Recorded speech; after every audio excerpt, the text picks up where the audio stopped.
नवरंगपुर जिला पापड़ाहांडी ब्लॉक मैदलपुर थाना मैदलपुर पुलिस शुक्रवार दिन सन्धार पेट्रोलिंग करुवा बेले एनएच 26 को लागिक रही सेमला जंगल भितर किसी दुर्बृत्त लुचि रही पुलिस को खबर मिलता। खबर पाई सेमला जंगल भितर पुलिस चढ़ाऊ कर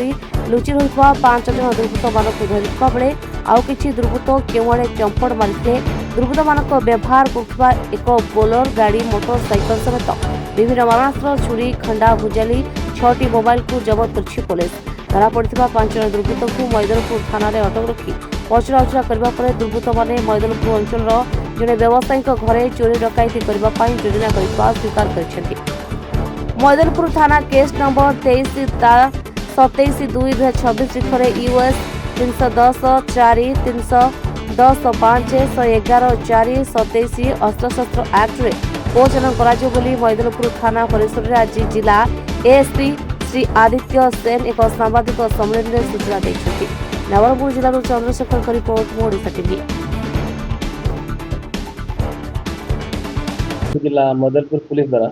इवनिंग पेट्रोलिंग करने समय खबर मिलता कि किसी दुर्बृत्त सेमला जंगल लुचि खबर पाई पुलिस से पहुँचवा समय से दौड़ी पड़े चेष्टा करते से समय 5 जन को आम अटक रखी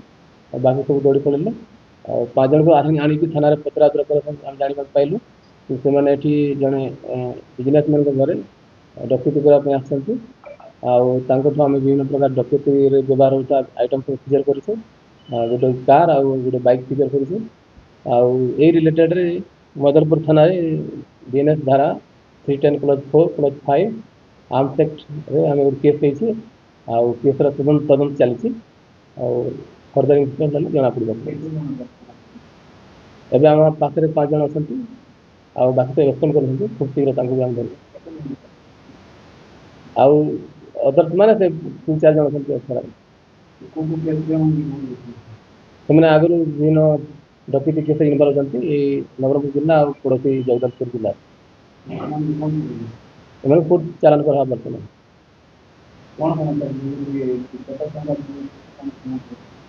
विभिन्न आइटम होती